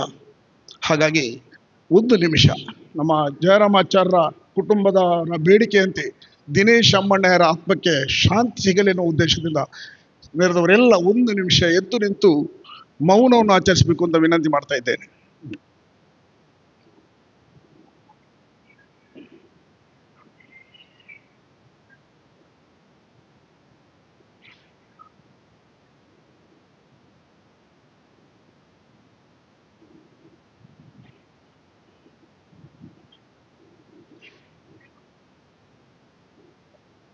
ಓಂ ಶಾಂತಿ ಶಾಂತಿ ಶಾಂತಿ. ಇನ್ನೊಬ್ಬರನ್ನು ಉಲ್ಲೇಖ ಮಾಡಲೇಬೇಕಿತ್ತು. ಶ್ಯಾಮ್ ಭಟ್ರು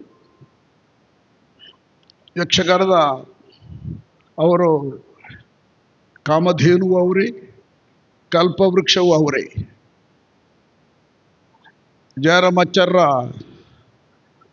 ಅವರ ಮಡದಿ ಮಕ್ಕಳ ಕಷ್ಟ ಕಾರ್ಪಣ್ಯವನ್ನು ತಿಳಿದು ನಿಮ್ಮ ಬೆನ್ನಿಗೆ ನಾನಿದ್ದೇನೆ ಎನ್ನುವಂತಹ ಭರವಸೆಯ ಮಾತನ್ನು ಹೇಳಿ ಆ ಮೂಲಕ ಸ್ಪಂದನೆಯನ್ನು ಕೊಡುತ್ತಾ ಇವತ್ತಿನ ಕಾರ್ಯಕ್ರಮಕ್ಕೂ ಕೂಡ ಪ್ರೋತ್ಸಾಹವನ್ನು ಕೊಟ್ಟಂತಹ ಶ್ಯಾಮ್ ಭಟ್ರನ್ನು ಈ ಸಂದರ್ಭದಲ್ಲಿ ನಾವು ಸ್ಮರಿಸಲೇಬೇಕು. ಇವತ್ತು ಅವರು ವೇದಿಕೆಯಲ್ಲಿ ಇರಬೇಕಿತ್ತು. ಇನ್ನು ಉನ್ನತವಾದ ಜವಾಬ್ದಾರಿಗೆ ವಿಶ್ವಕರ್ಮ ಸಮಾಜದ ಅಧ್ಯಕ್ಷರಿದ್ದಾರೆ ಸುಧಾಕರಾಚಾರ್ಯರು, ಕೊಡುಗೈದಾನೆ. ಅವರು ಸಮಾಜದ ಒಂದು ನೇತೃತ್ವವನ್ನು ವಹಿಸಿಕೊಂಡಿದ್ದಾರೆ. ಜಯರಾಮಾಚಾರ್ಯ ಒಬ್ಬರು ಕಲಾವಿದರು, ನಿಮ್ಮ ಸಮಾಜದ ಒಂದು ಆಸ್ತಿ. ಅಂತಹ ವ್ಯಕ್ತಿಯ ಕುಟುಂಬವನ್ನು ಲಾಲನೆ ಪಾಲನೆ ಪೋಷಣೆ ಮಾಡುವಂಥ ಪೂರ್ಣ ಜವಾಬ್ದಾರಿ ವಿಶ್ವಕರ್ಮ ಸಮಾಜ ಅಧ್ಯಕ್ಷರಾದಂತಹ ಸುಧಾಕರಾಚಾರ್ಯರಿಗೆ ಇದೆ ಎನ್ನುವಂತಹ ಮಾತನ್ನು ಹೇಳುತ್ತಾ, ನೀವು ಎಲ್ಲರೂ ಅವರೊಂದಿಗೆ ಇದ್ದೇವೆ ಎನ್ನುವಂತಹ ಮಾತನ್ನು ಕೊಡುತ್ತಾ ನನ್ನ ಈ ಸಂದರ್ಭ ಸ್ವಲ್ಪ ಮಾತಾಡಿದ ಹೆಚ್ಚಾಗಿರ್ಬೋದು, ಕ್ಷಮೆಯನ್ನು ಯಾಚಿಸ್ತಾ ಜಯರಾಮಾಚಾರ್ಯರ ಆತ್ಮಕ್ಕೆ ಶಾಂತಿ ಸಿಗಲಿ. ಮತ್ತೊಮ್ಮೆ ಅವರಿಗೆ ಹುಟ್ಟಿದ್ರೆ ಅದೇ ಕುಟುಂಬದಲ್ಲಿ ಹುಟ್ಟಿ ಬರಲಿ. ಇನ್ನಷ್ಟು ಸಾಧನೆ ಮಾಡುವುದು ಉಳಿದಿದ್ದರೆ ಅದನ್ನು ಸಾಧಿಸುವಂತಹ ದಿನಗಳು ಅವರ ಆ ಜೀವಿತದಲ್ಲಿ ಬರಲಿ ಎನ್ನುವಂತಹ ಹಾರೈಕೆಯನ್ನು ಮಾಡುತ್ತಾ ಸ್ಮರಿಸ್ತಾ ನನ್ನ ಮಾತನ್ನು ಮುಕ್ತಗೊಳಿಸ್ತೇನೆ. ಜೈ ಹಿಂದ್. ಯಕ್ಷಗಾನಂ ವಿಶ್ವಗಾನಂ. ವಂದನೆಗಳು ಸರಪಾಡಿ ಅಶೋಕ್ ಶೆಟ್ಟಿ ಅವರಿಗೆ. ಯಕ್ಷಗಾನದ ಖ್ಯಾತ ಹಿರಿಯ ಹಾಸ್ಯ ಕಲಾವಿದರಾದ ನೆಲ್ಲಿಕಟ್ಟೆ ನಾರಾಯಣ ಹಾಸ್ಯಗಾರ್ ಇವರಿಗೆ ಗೌರವಾರ್ಪಣೆ. ಮಾನ್ಯರು ಗೌರವ ಪೀಠವನ್ನು ಅಲಂಕರಿಸಬೇಕಾಗಿ ವಿನಂತಿಯನ್ನು ಮಾಡಿಕೊಳ್ತಾ ಇದ್ದೇನೆ.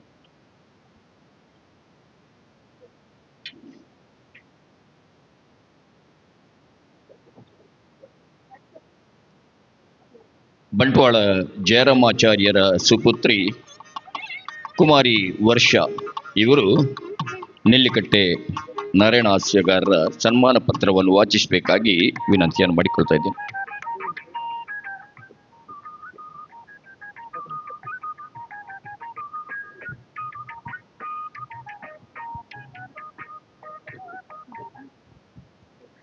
ಖ್ಯಾತ ಯಕ್ಷಗಾನ ಹಾಸ್ಯ ಕಲಾವಿದ ದಿವಂಗತ ಬಂಟ್ವಾಳ ಜಯರಾಮ ಆಚಾರ್ಯ ಇವರ ಪ್ರಥಮ ವರ್ಷದ ಪುಣ್ಯತಿಥಿಯ ಅಂಗವಾಗಿ ದಿನಾಂಕ 19/10/2025 ಬಿಸಿ ರೋಡಿನ ಸ್ಪರ್ಶಕಲಾ ಮಂದಿರದಲ್ಲಿ ಜರುಗಿದ ಯಕ್ಷಗಾನ ಬಯಲಾಟದ ಶುಭ ಸಂದರ್ಭದಲ್ಲಿ ತೆಂಕುತಿಟ್ಟಿನ ಹಿರಿಯ ಹಾಸ್ಯಗಾರರಾದ ಶ್ರೀ ನೆಲ್ಲಿಕಟ್ಟೆ ನಾರಾಯಣ ಹಾಸ್ಯಗಾರ ಇವರಿಗೆ ಸಮರ್ಪಿಸುವ ಸನ್ಮಾನ ಪತ್ರ. ಮಾನ್ಯರೇ, ದಿವಂಗತ ಕೃಷ್ಣ ಚೆಟ್ಟಿಯಾರ್ ಹಾಗೂ ದಿವಂಗತ ಮಾನು ದಂಪತಿಗಳ ಪುತ್ರರಾಗಿ ಕಾಸರಗೋಡಿನಲ್ಲಿ ಜನಿಸಿದಿರಿ. ತಾವು ಪ್ರಾಥಮಿಕ ವಿದ್ಯಾಭ್ಯಾಸದ ಬಳಿಕ ಯಕ್ಷರಂಗದ ದಿಗ್ಗಜರಾದ ಕುರಿಯ ವಿಠ್ಠಲ ಶಾಸ್ತ್ರಿ, ಬಣ್ಣದ ಕುಟ್ಯಪ್ಪು, ಕುಂಜಬ್ಬು ಹಾಸ್ಯಗಾರ ಇವರ ಗರಡಿಯಲ್ಲಿ ಓರ್ವ ಸಮರ್ಥ ಯಕ್ಷ ಕಲಾವಿದನಾಗಿ ಬೆಳೆದು ಕಟೀಲು ಮೇಳದಲ್ಲಿ 4 ದಶಕಗಳ ಕಾಲ ಪ್ರಧಾನ ಹಾಸ್ಯಗಾರರಾಗಿ ಸೇವೆ ಸಲ್ಲಿಸಿದ್ದೀರಿ. ತಮ್ಮ ಸುದೀರ್ಘ 6 ದಶಕಗಳ ನಿರರ್ಗಳ ಯಕ್ಷಗಾನದ ಪಯಣದ ಸಾರ್ಥಕ ಜೀವನಕ್ಕೆ ಮುಕುಟಪ್ರಾಯದಂತೆ ಕರ್ನಾಟಕ ರಾಜ್ಯದ ಸಚಿವರಾಗಿದ್ದ ಅಮರನಾಥ ಶೆಟ್ಟಿ ಅವರು ಹಾಸ್ಯ ರಸಾಬ್ದಿ ಭರತಪೂರ್ಣ ಚಂದ್ರ ಎಂಬ ಬಿರುದನ್ನಿತ್ತು ಗೌರವಿಸಿದ್ದಾರೆ. ಅವರೊಂದಿಗೆ ಪ್ರತಿಷ್ಠಿತ ಕರ್ನಾಟಕ ರಾಜ್ಯೋತ್ಸವ ಪ್ರಶಸ್ತಿ ನಿಮ್ಮನ್ನರಸಿ ಬಂದಿರುವುದು ನಮಗೆಲ್ಲರಿಗೂ ಹೆಮ್ಮೆಯ ವಿಷಯ. ನೀವು ಸಾಗಿ ಬಂದ ಪಥವು ಇತರರಿಗೂ ಸಾಧಿಸುವ ರಾಜಮಾರ್ಗವಾಗಲಿ. ಶ್ರೀ ದೇವರು ನಿಮಗೆ ಯೋಗ್ಯ ಆಯುಷ್ಯ ನೆಮ್ಮದಿಯನ್ನು ಕರುಣಿಸಲಿ ಎಂದು ಪ್ರಾರ್ಥಿಸುತ್ತಾ ಈ ಸನ್ಮಾನ ಪತ್ರವನ್ನು ತಮಗೆ ಅರ್ಪಿಸುತ್ತಿದ್ದೇವೆ.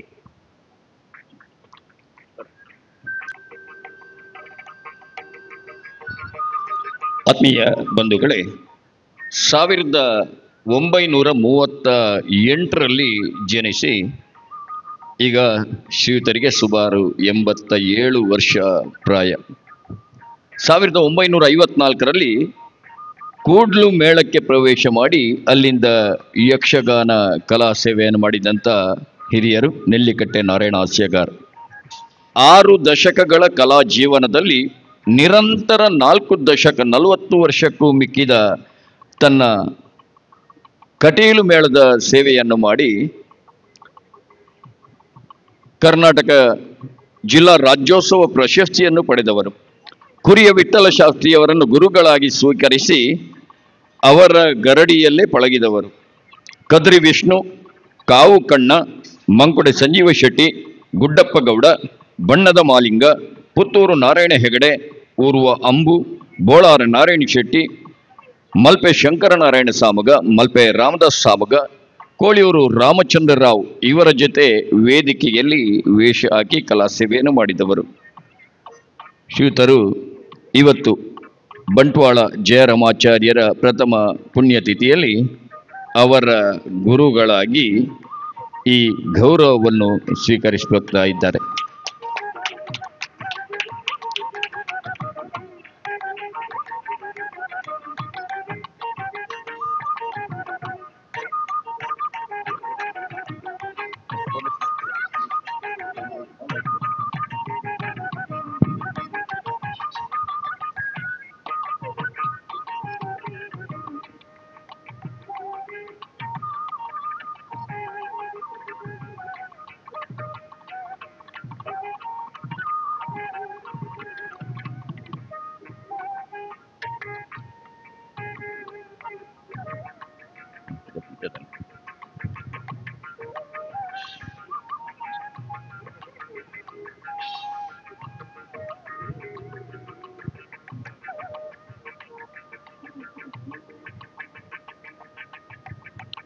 ವರುಣ್.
ಬಂಧುಗಳೇ, ಶ್ರದ್ಧೆಯ ತಾಯಂದಿರೇ, ಅಕ್ಕಂದಿರೇ, ಅಣ್ಣಂದಿರೇ, ಸೇರಿದಂಥ ಹಿರಿಯರೇ, ಎಲ್ಲರಿಗೂ ಭಕ್ತಿಪೂರ್ವಕವಾಗಿ ನಾನು ಪ್ರಣಾಮ ಸಲ್ಲಿಸ್ತೇನೆ. ಬಂಧುಗಳೇ, ಇವತ್ತು ಜಯರಾಮಾಚಾರ್ಯರ ಲೆಕ್ಕಾಚಾರದಲ್ಲಿ ನಾನು ಅವರು ಗುರುಗಳು ಅಂತ ಹೇಳೋದಕ್ಕೆ ನಾನು ತಯಾರಿಲ್ಲ. ಆದರೂ ನನ್ನನ್ನು ಅವರು ಮಾತ್ರ ಒಂದು ಗುರುಸ್ಥಾನದಲ್ಲಿ ಕಂಡಿದ್ದಾರೆ ಅನ್ನೋದು ಸತ್ಯ. ಹಾಗೆ ನಾನು ಅವರು ಬಹಳಷ್ಟು ವರ್ಷ ಒಟ್ಟಿಗೆ ತಿರುಗಾಟ ಮಾಡಿದವರು. ಅವರನ್ನು ಈ ಹಾಸ್ಯ ರಂಗಕ್ಕೆ ಅವರಿಗೆ ಪ್ರವೇಶ ಆಗುವುದಕ್ಕೆ ನನ್ನ ಪೂರ್ಣ ಸಹಕಾರ ಪ್ರೋತ್ಸಾಹ ಕೊಟ್ಟಿದ್ದೇನೆ. ಹಾಗೆ ಅವರು ನನ್ನನ್ನು ಒಳ್ಳೆಯ ರೀತಿಯಲ್ಲಿ ಕಂಡಿದ್ದಾರೆ. ವಿಶೇಷವಾಗಿ ಅವರ ಬಗ್ಗೆ ಹೇಳಲಿಕ್ಕೇನಿಲ್ಲ, ಯಾಕಂದರೆ ನನಗೆ ಶಿಷ್ಯರು ತುಂಬ ಮಂದಿ ಇದ್ದಾರೆ. ಆದರೆ ಅವರಲ್ಲಿ ಗುರು ಅಂತ ಮರ್ಯಾದೆ ಕೊಟ್ಟು ಗುರುಸ್ಥಾನದಲ್ಲಿ ನನ್ನನ್ನು ಕಂಡದ್ದು ಜಯರಾಮಾಚಾರ್ಯರು. ಅವರನ್ನು ಯಾವತ್ತೂ ನಾನು ಮರೆಯುವ ಹಾಗಿಲ್ಲ. ನನ್ನಿಂದಲೇ ಏನಿದೆಯೋ ಅದನ್ನು ಅವರಿಗೆ ಕೊಟ್ಟು, ಅವರಲ್ಲಿ ಏನಿದೆಯೋ ಅವರಿಂದ ನಾನು ಅವರಿಂದ ಪಡ್ಕೊಂಡು, ಹಾಗೆ ಈ ಕಲೆ ಅಂದರೆ ಹಾಗೆ ಒಬ್ಬೊಬ್ಬರಿಂದಲೇ ಆಗುವಂಥದ್ದಲ್ಲ. ಹಲವು ಜನ ಸೇರಿ ಹಲವರ ಅಭಿಪ್ರಾಯಗಳನ್ನು, ವಿಚಾರಗಳನ್ನು ನಮಗೆ ತಿಳಿಸುವುದರ ಮೂಲಕ ನನ್ನನ್ನೊಂದು ಹಾಸ್ಯಗಾರನಾಗಿ ಜನ ಗುರುತಿಸುವ ಹಾಗೆ ಮಾಡಿದವರು ನಿಮ್ಮಂಥ ಕಲಾ ರಸಿಕರು ಮತ್ತು ಕಲಾ ಪ್ರೋತ್ಸಾಹಕರು ಮತ್ತು ನಮಗೆ ಮಾರ್ಗದರ್ಶನ ನೀಡಿದಂಥ ನಿಮಗೆಲ್ಲರಿಗೂ ಪ್ರತ್ಯಕ್ಷವಾಗಲಿ ಅಪ್ರತ್ಯಕ್ಷವಾಗಲಿ ಪರೋಕ್ಷವಾಗಲಿ ನನಗೆ ಎಲ್ಲ ರೀತಿಯ ಸಹಕಾರವನ್ನು ಕೊಟ್ಟಂಥ ಎಲ್ಲ ಹಿರಿಯರಿಗೂ, ಎಲ್ಲ ಬಂಧು ಬಾಂಧವರಿಗೂ, ಎಲ್ಲ ಕಲಾಭಿಮಾನಿಗಳಿಗೂ, ಮಾತೆಯರಿಗೂ ನಾನು ತುಂಬು ಹೃದಯದ ಧನ್ಯವಾದಗಳನ್ನು ಸಮರ್ಪಿಸ್ತೇನೆ. ವಿಶೇಷವಾಗಿ ನಾನು ಹೆಚ್ಚು ಮಾತಾಡೋದಕ್ಕೆ ಹೋಗೋದಿಲ್ಲ. ಹಾಗಂತ ನಾನು ದೊಡ್ಡ ಭಾಷಣಗಾರರೇನೂ ಅಲ್ಲ. ನಾನೊಬ್ಬ ಹಾಸ್ಯಗಾರ.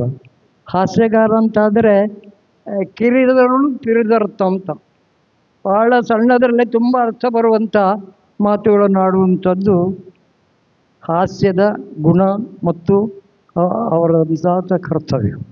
ಹಾಗೆ ಎಲ್ಲರ ಸಹಕಾರದಿಂದ, ನಿಮ್ಮೆಲ್ಲರ ಆಶೀರ್ವಾದದಿಂದ ನಾನು ಒಬ್ಬ ಹಾಸ್ಯಗಾರನಾಗಿ ಕಾಣಿಸಿಕೊಂಡಿದ್ದೇನೆ ಹೊರತು ನನ್ನಿಂದ ಏನೂ ಆಗಲಿಲ್ಲ. ಎಲ್ಲ ದೈವಚಿತ್ತ, ದೇವರ ದಯೆ, ನಿಮ್ಮೆಲ್ಲರ ಆಶೀರ್ವಾದದ ಪ್ರಭಾವದಿಂದ ನಾನು ಈ ಮಟ್ಟಕ್ಕೆ ಮುಟ್ಟಿದ್ದೇನೆ ಎಂಬಲ್ಲಿಗೆ ನಾನು ಬಹಳ ಎತ್ತರಕ್ಕೆ ಏರಿದ್ದೇನೆ ಅಂತಲ್ಲ. ಏರು ತಗ್ಗುಗಳು ಸಾಧಾರಣ ಇರುವಂತಹದ್ದೇ. ಆದರೆ ಇನ್ನೂ ನಿಮ್ಮಲ್ಲಿ ನಾನು ಯಾಚಿಸೋದು ಏನು ಅಂತ ಹೇಳಿದರೆ, ನಿಮ್ಮೆಲ್ಲರ ಆಶೀರ್ವಾದ ನನಗಿದ್ದರೆ ನಾನು ಇನ್ನೂ ಹೆಚ್ಚು ಸಮಯ ಇದರಲ್ಲಿ ಉಳಿತೇನೆ ಅಂತ ಹೇಳಲಿಕ್ಕೆ ಬರೋದಿಲ್ಲ. ಈಗ ಅಷ್ಟು ಧೈರ್ಯವೂ ನನಗಿಲ್ಲ. ಆದರೂ ಕೂಡ ಆ ಕಲೆಯ ಮೇಲೆ ಅಭಿಮಾನದಿಂದ ಯಾರಾದರೂ ಕರೆದರೆ ನಾನು ಹೋಗ್ತೇನೆ, ನನ್ನಿಂದಾಗ ಸೇವೆ ಮಾಡ್ತೇನೆ. ಇನ್ನೂ ಸಹ ಆ ಧೈರ್ಯ ನನಗುಂಟು. ಯಾರಾದರೂ ಕರೆದರೆ ಕರೆಯದೇ ನಾನು ಹೋಗುವುದಿಲ್ಲ. ಯಾಕಂದರೆ ಯಾರಿಗೂ ತೊಂದರೆ ಕೊಡಲಿಕ್ಕೆ ನಾನು ಹೋಗುವುದಿಲ್ಲ. ಯಾರಿಗೆ ಉಪದ್ರ ನನ್ನಿಂದ ಆಗಬಾರದು, ಉಪಕಾರ ಆಗದಿದ್ದರೂ ಉಪದ್ರ ಆಗಬಾರದು ಅಂತೇಳುವಂಥ ದೃಷ್ಟಿಯಲ್ಲಿ ನನ್ನದಾದಂಥ ಎಲ್ಲ ವ್ಯವಹಾರಗಳಿದೆ. ಇನ್ನು ವಿಶೇಷವಾಗಿ ನಾನು ಮಾತಾಡಲಿಕ್ಕೆ ಹೋಗುವುದಿಲ್ಲ. ಯಾಕಂದರೆ ಬಹಳಷ್ಟು ಜನ ಮಾತಾಡುವವರಿದ್ದಾರೆ. ನಾನು ಹೆಚ್ಚು ಮಾತಾಡೋದಿಲ್ಲ. ನಾನೇನಾದರೂ ಮಾತಾಡಿದ್ರಲ್ಲಿ ಲೋಪದೋಷಗಳಿದ್ದರೆ ನೀವು ಹಂಸಕ್ಷೀರ ಇದೊಂದು ಒಳ್ಳೆಯದನ್ನು ಮಾತ್ರ ಇಟ್ಟುಕೊಂಡು ನನ್ನ ಕೆಟ್ಟದ್ದೇನಾದರೂ ನನ್ನ ಬಾಯಿಂದ ಬಂದದ್ದಿದ್ದರೆ ನನ್ನನ್ನು ಕ್ಷಮಿಸಬೇಡಿ ಅಂತ ಮತ್ತೊಮ್ಮೆ ನಿಮ್ಮಲ್ಲಿ ಬೇಡಿಕೊಂಡು ನಾನು ಎರಡು ಮಾತಿಗೆ ವಿರಾಮ ನೀಡ್ತೇನೆ. ವಂದನೆಗಳು ಸನ್ಮಾನ್ಯ ನೆಲ್ಲಿಕಟ್ಟೆ ನಾರಾಯಣ ಅಸಗಾರ್ ಇವರಿಗೆ. ಒಂದು 10 ನಿಮಿಷದಲ್ಲಿ ಈ ಕಾರ್ಯಕ್ರಮ ಮುಗಿಸ್ತೇವೆ. ಯಕ್ಷಗಾನ ಪ್ರಾರಂಭ ಆಗ್ತದೆ. ನಮ್ಮ ಜೊತೆ ದಿನಕರ್ ಭಟ್ ಮಾವೆ ದಂಪತಿಗಳು ಉಪಸ್ಥಿತರಿದ್ದಾರೆ. ವಿದೇಶದಲ್ಲಿದ್ದುಕೊಂಡು ಯಕ್ಷಗಾನಕ್ಕೆ ಬಹಳಷ್ಟು ಪ್ರೋತ್ಸಾಹ ನೀಡಿದಂಥ ಒಬ್ಬ ಮಹಾನ್ ಗೌರವಾನ್ವಿತರು. ದಯವಿಟ್ಟು ವೇದಿಕೆ ಒಂದು ಶಾಲಿನ ಗೌರವವನ್ನು ಸ್ವೀಕರಿಸಬೇಕಾಗಿ ವಿನಂತಿಗೆ ತಾವು ದಯವಿಟ್ಟು ವೇದಿಕೆ ಬರಬೇಕಾಗಿ ವಿನಂತಿಯನ್ನು ಮಾಡಿಕೊಳ್ತಾ ಇದ್ದೇವೆ. ದಿನಕರ್ ಭಟ್ ಮಾವೆ ಇವರು ವಿದೇಶದಲ್ಲಿದ್ದವರು. ಇವತ್ತು ವಿಶೇಷವಾಗಿ ಈ ಕಾರ್ಯಕ್ರಮಕ್ಕೆ ಆಗಮಿಸಿದ್ದಾರೆ.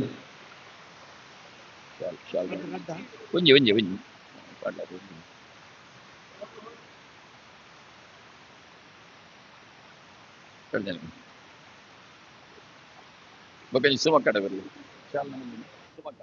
ಅವರಿಗೆ ನೀವೊಂದು ಶಾಲ ಹಾಕಿ.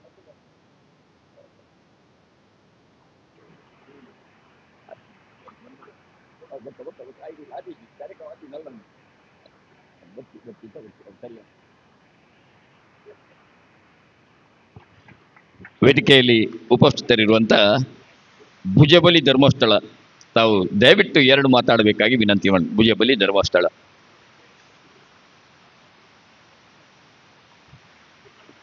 ಓಂ ಶ್ರೀ ಮಂಜುನಾಥಾಯ ನಮಃ.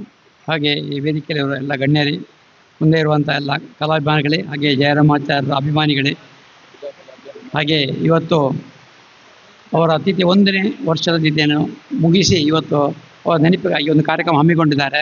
ನಾನು ಹೇಳುವಂಥದ್ದು ಏನಿಲ್ಲ, ಯಾಕಂತೇಳಿದ್ರೆ ಎಲ್ಲವನ್ನು ಅಶೋಕ್ ಸರಪಾಡಿ ಅಶೋಕ್ ಹೇಳಿಬಿಟ್ಟಿದ್ದಾರೆ. ಆದರೆ ನನ್ನ ಮಾತೇನಂತ ಹೇಳಿದ್ರೆ, ನಮ್ಮ ಬಂಟ್ವಾಳ ಜಯರಾಮಾಚಾರ್ಯರು ನಮ್ಮ ಆಕಾಶವಾಣಿ ತಂಡದ ಕಲಾವಿದರು. ಇದು ಕೆಲವರಿಗೆ ಗೊತ್ತಿರ್ಬೋದು ಅಷ್ಟೇ. ಆಕಾಶವಾಣಿ ಕಲಾವಿದರು, ಜೊತೆಗೆ ದಿನೇಶ್ ಅಮ್ಮಣ್ಣಯ್ಯರು ಕೂಡ ನಮ್ಮ ಆಕಾಶವಾಣಿಯ ಭಾಗವತರು. ಹಾಗೆ ನಮ್ಮ ತಂಡದ 2 ಕಲಾವಿದರನ್ನು ಕಳ್ಕೊಂಡಿದೆ ಅಂತ ಹೇಳಿ ಭಾಳ ಬೇಸರ ಪಡ್ತೀನಿ ನಾನು. 2 ಕಲಾವಿದರು ಆಕಾಶವಾಣಿ ಕಲಾವಿದರಾಗಿದ್ದು, ಅಮ್ಮಣ್ಣಯ್ಯರು ಭಾಗವತರು, ಇವರು ಹಾಸ್ಯಗಾರರಾಗಿ. ನಾನು ತುಂಬ ಕಡೆ ಅವ್ರನ್ನ ಕರ್ಕೊಂಡೋಗಿದ್ದೇನೆ. ಎಷ್ಟೋ ಸಾರಿ ಧರ್ಮಸ್ಥಳದಲ್ಲಿ ಮಾಡಿಸ್ತೇನೆ ಯಕ್ಷಗಾನವನ್ನು. ಇದನ್ನು ನಾನು ನೆನಪಿಸಿಕೊಳ್ತೇನೆ. ಕೊನೆಯ ದಿವಸ ಅವರು ನನಗೆ ಭೇಟಿಯಾಗಿದ್ದೇನೆ ಅಂತ ಹೇಳಿದರೆ, ನಾನು ಮಂಗಳೂರಿನ ಇರುವಾಗ ಇಲ್ಲಿ ಬೀಚ್ ರೋಡ್ನಲ್ಲಿ ಸಿಕ್ಕಿದ್ರು. ಯಾವುದೋ ಒಂದು ನಮ್ಮ ದೇಹದ ಆರೋಗ್ಯ ಸಂಬಂಧಪಟ್ಟ ಏನೋ ವಿಷಯ ಮಾತಾಡೋಕೆ ನನ್ನನ್ನು ಹೇಳ್ಕೊಂಡೋಗಿ ಮೆಡಿಕಲ್ ಸ್ಟೋರಿಗೆ ಹೋಗಿ ಕರ್ಕೊಂಡೋಗಿ ಮದ್ದು ತೆಗೆಸಿಕೊಟ್ಟವರು. ಯಾಕಂದರೆ ಅಷ್ಟೊಂದು ಬರೀ ಯಕ್ಷಗಾನದೊಂದು ಅಭಿಮಾನದ, ನಮ್ಮ ಮೇಲೆ ಅಭಿಮಾನದಲ್ಲಿ ನಾನು ಹೇಳ್ತೇನೆ ಅಂತ ಹೇಳಿ ಅವ್ರನ್ನ ಕರ್ಕೊಂಡೋಗಿ ಒಂದು ಮದ್ದು ಕೊಡಿಸೋರು ಅಂತ ಈಗ ನೆನಪಾಗ್ತುಂಟು. ಬೀಚ್ ರೋಡಲ್ಲಿ ಒಂದು ಮೆಡಿಕಲ್ ಸ್ಟೋರಲ್ಲಿ. ಇದನ್ನು ನಾನು ಹೇಳಲೇಬೇಕು, ಯಾಕಂದರೆ ಅಷ್ಟು ಒಳ್ಳೆಯ ವ್ಯಕ್ತಿ. ಭಾಳಷ್ಟು ಕಡೆ ನಾವು ಹೋಗ್ತಾ ಇದ್ದೆವು. ಒಂದು ಕಾರಲ್ಲಿ ಅಥವಾ ಬೇರೆ ಹೈದರಾಬಾದೆಲ್ಲ ಹೋಗ್ತಿರುವಾಗ ಮಾಡ್ತಾ ಇದ್ರು.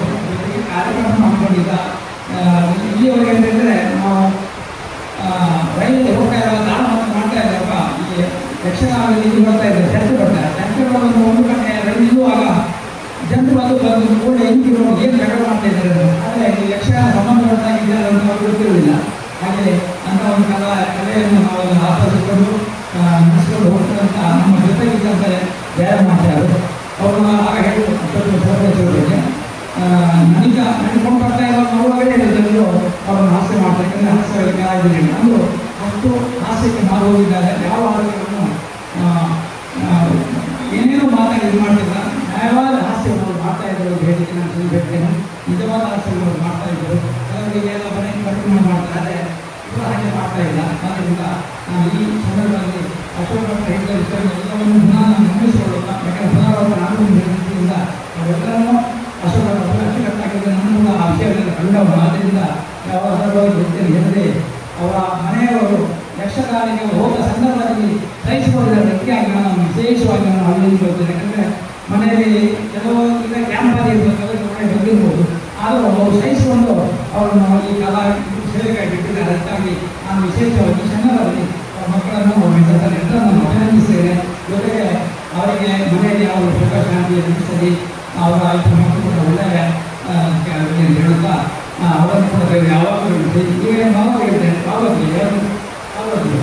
ಈಗೇನು ಭಾವಗಳಿದ್ದಾರೆ ಹಾಗೆ ಉತ್ತಮವಾಗಿ ಭಾಗವತಿಗೆ ಮಾಡುವಂಥ ಯಕ್ಷಗಾನಿ ಅವರಿಗೆ ಅನುಗ್ರಹಿಸಿದಂಥ ಅದೇ ಮಹಾಗಣಪತಿಯವರು ಅಂತ ಹೇಳುತ್ತಾ ಹೆಚ್ಚಿನ ಮಾತಲ್ಲಿ ಹೋದರೆ ಇವತ್ತು ನಾವು ನೋಡುವಾಗ ಎಲ್ಲ ಆಟ ಆಡ್ತಿದ್ವಿ, ಭಾಳ ಚೆನ್ನಾಗಿ ನಡೆಸ್ಕೊಡ್ತಾರೆ.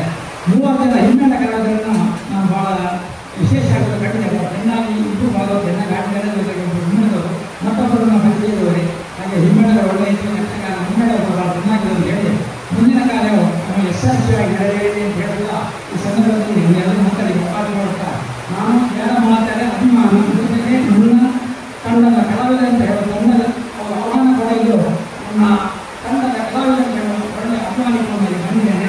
ಅದಕ್ಕಾಗಿ ನಾನು ವಿಶೇಷವಾಗಿ ಮನೆಯವರು ನಮ್ಮ ದೇವರಾಜ್ ಶೆಟ್ಟಿ, ಯಾಕಂದರೆ ಪಟ್ನ ಫೌಂಡೇಶನ್ನಲ್ಲಿ ದೇವರಾಜ್ ಶೆಟ್ಟರು ನಮ್ಮ ಬಾಂಧವ ಸಾಹಿತ್ಯ ಕೆಲಸ ಮಾಡ್ತಿರೋರು ದೇವರಾಜ್ ಶೆಟ್ಟರು ಅವರನ್ನು